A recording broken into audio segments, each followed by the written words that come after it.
เนาะขอสบายดีท่านผู้ชมทุกท่านเลยเนาะวันนี้มาอยู่กับ FD TV นะมาอยู่กับเกมที่มีชื่อว่า Fight Night at Freddy นะภาค 4 นั่นเองนะเป็นเกมที่ออกมาในโทรศัพท์มือถือนะในบทนี้เองนะฮะเป็นเกมที่น่าลุ้นระทึกกันเลยทีเดียว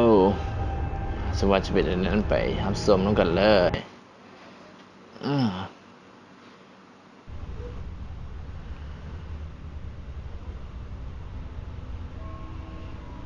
สำหรับวิธีการเล่นก็คือเกมนี้จะเน้นการฟังเสียงเป็นหลักเนาะเช่นว่าการฟังเสียงของพวกเรามันจะมีเป็นระบบสเตอริโอหรือว่ามาในระบบเซอร์ราวด์กันเลยกด2ครั้งเพื่อแล่นไปที่ประตูคำเตือนฟังให้ดีถ้าเจ้าได้ยินเสียงหายใจให้กดปิดประตูถ้าเจ้าบ่ได้ยินเสียงหายใจให้เจ้าเปิดไฟฉายถ้าได้ยินเสียงหายใจปิดประตูถ้าบ่ได้ยินเปิดไฟมันจะมีอยู่ซ้ายขวาหน้า touch around here to turn back around or run back ทั้งหลังก็มีโอ้โหเรียบร้อยเลยนะตัวนี้จะเน้นการฟังเสียงเป็นหลักเนาะถ้าบ่มีเปิดไฟถ้าได้ยินเสียงหายใจปิดประตูสำหรับวิธีการเล่นมันมีเท่านี้นะฮะและกฎหลักๆของเกมก็คือให้เขาอยู่รอดภายใน5 คืนให้ได้เนาะเดี๋ยวสงสัยยังเวลาเป็นอย่างมันแล่นไปที่ประตูแล้วมันต้องเอาหน้าเถื่อดินเนี่ยหรือว่ามันต้องได้คานไปบ่ได้แล้วเสียงอย่างซอกแซกทั้งหลังมีบ่มีแล้วไป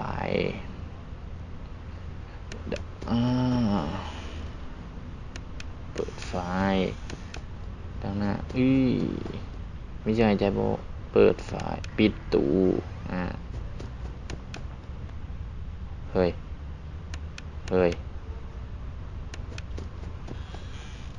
เปิดไฟปิดตูเปิดไฟมวนแล้วเริ่มมวนแล้ว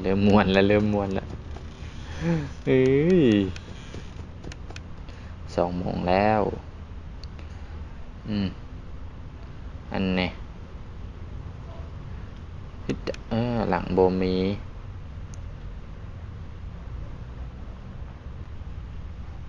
เกมนี้จะให้มวนแท้ๆต้องเบิ่งเต็มจอแล้วก็เสียงขึ้นจำฟัง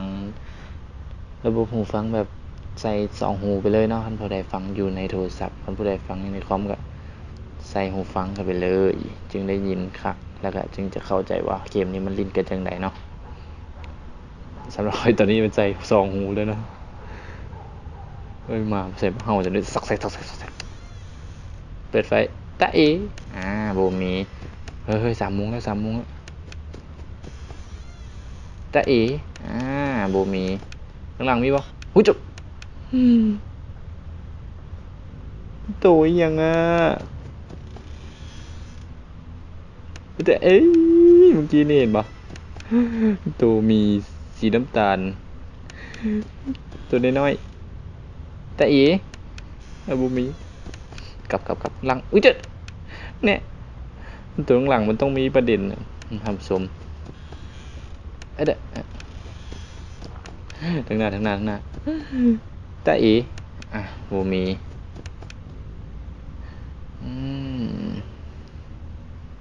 เขาว่าฟังเสียงเนาะ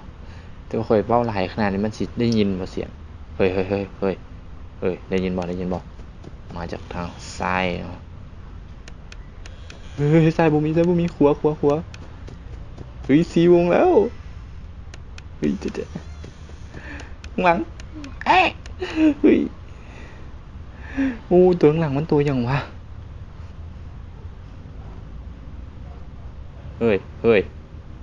เอาละแม่บัดนี้สักเซก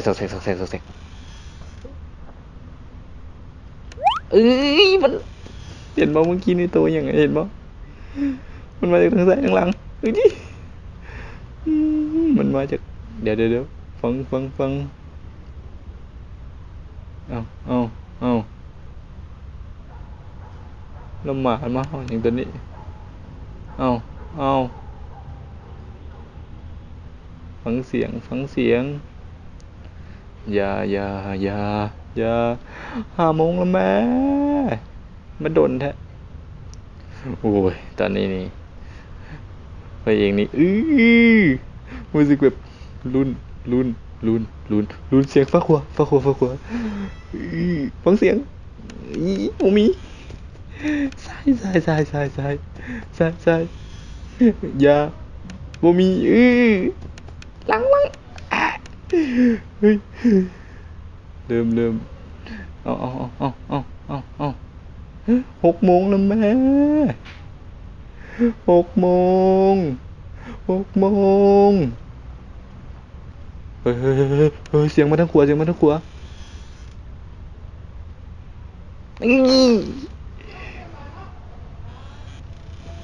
6 โมงแล้วแม่หน้าแม่งแทบจุ่มอย่าอัดไปก่อน6 โมงแล้วแม่เอามันมา2 ตัวแล้ว6 โมงเดี๋ยว6 โมง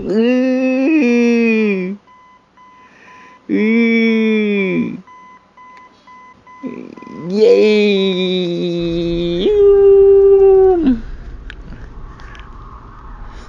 เนี่ยมวนกับฟาสแท็บ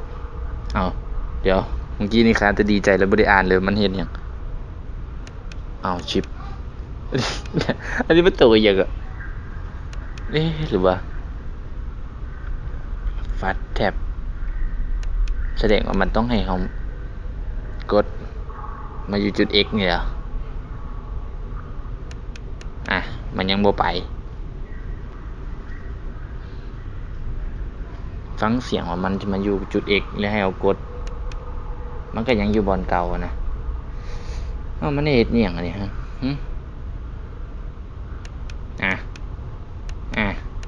ยังอีก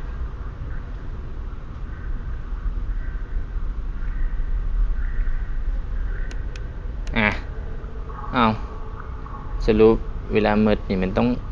ตายเป็นบ่นี่หรือว่าจังไดยังบ่ยอมมาอีกมันลิ้นจังไดวะ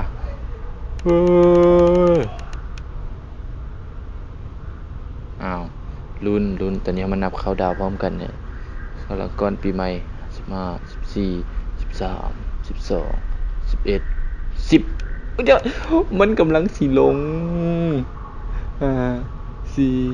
3 2 1ย่าtoo bad เฮ้ยมาเข้าคืนที่2กันแล้วนะ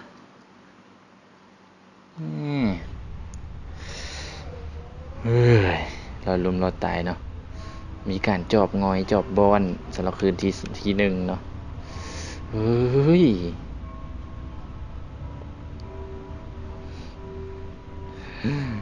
ใส่สก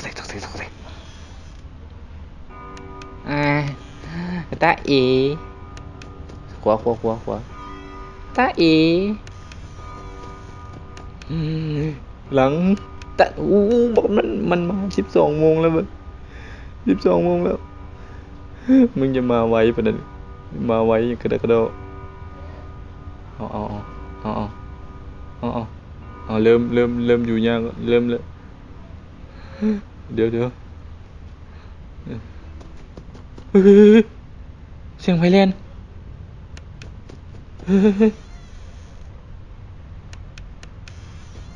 เดี๋ยวผู้ใดมาเล่นในห้องเขาข้างหลังมึงแน่นอน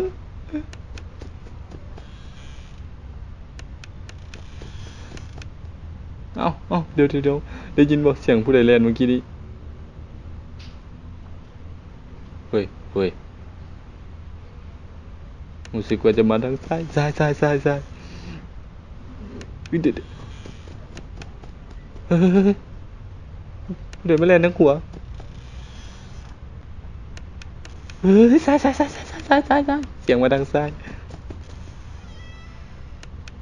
เดี๋ยวข้างหลังโอ้มันมาแบบสองตัวมักได้มาแล้วในห้องว่ะ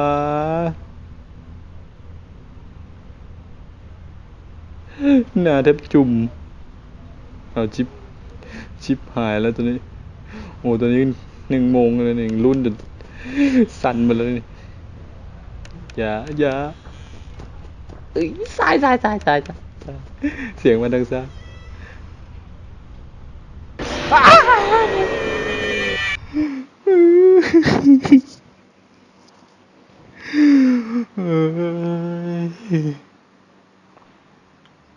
โอ้มันเล่นหวดหน้ากันเลยนะแม่งเอ้ยบอกเลยว่ามันผิดโอ้ยเมื่อกี้นี่พอทันได้ตั้งโตหน้านี่เกือบทิ่มโทรศัพท์เล่นเมื่อกี้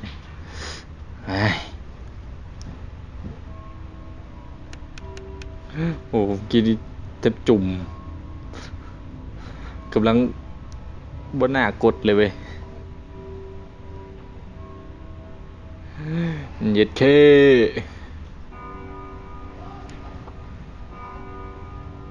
เฮ้ยเอาสู่สิมาทางไหนเอาทางหลังอุ๊ยบอกทางหลังมันมาไวบอกทางหลังอะพวกตัวน้อยไม่ได้ยังวะกี่นี่มันวะย่างในห้องแลนในห้องเขาตกแตกกูชิบหายละอย่าบอกเลยว่าเดี๋ยวไฟมันคือกระพริบกูบอกมันต้องมาทั้งหลังทำวะ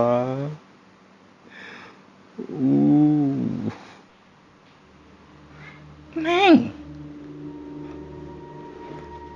มึงมากันปิดคอมโบเลยแม่งมึงจะเอาให้ครบทุกโตมันนี่ไฟเอ้ยมึงตากับออกหามนี่เอาโหบนหน้าปินไปกูจะอยู่นี่อ่ะเมื่อเจ้าอ่ะเดี๋ยวบักเดมันมาแลในห้องวะโอ้แม่งโคตรเซ็งอ่ะ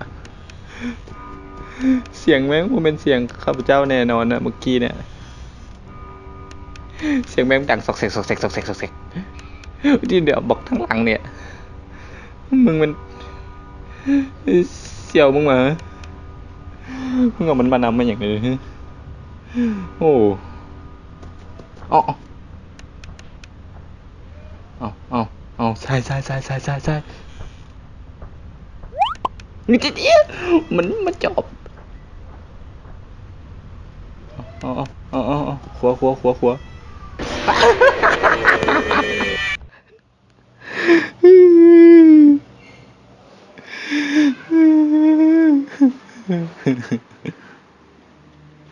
กูบอกว่ากูพอแล้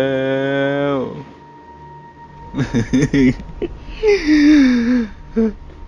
ท่านผู้ชมนะนี่ก็ถือว่าโอเคแล้วนะ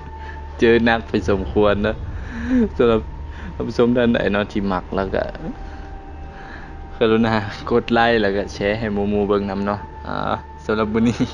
ขอไปทำใจก่อนเนาะสบายดีบ๊ายบาย